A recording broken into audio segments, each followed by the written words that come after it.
నీవు నాకు దొరికిన వేళ విశేషం అదేమో కానీ మాకు సంతానం లేని వాడు సంవత్సర కాలంలో సంతానము కలిగినది సుపుత్రుడు జన్మించిన నీవు నీ తమ్ముడు ఇద్దరు నాకు రెండు కళ్ళ లాంటి వాడు.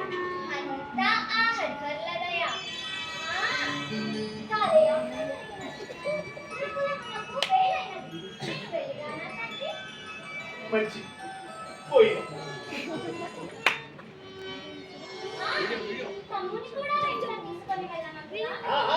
కోరుకొని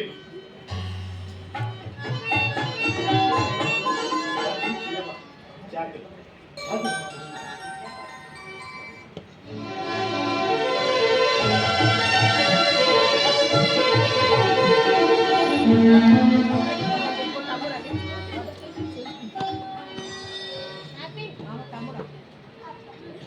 ఈ బాలుని అంతర స్వరూపము నాకు అర్థమైంది.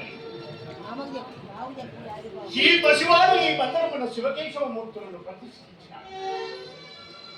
శివకేశవులకు ఏకత్వము చాటి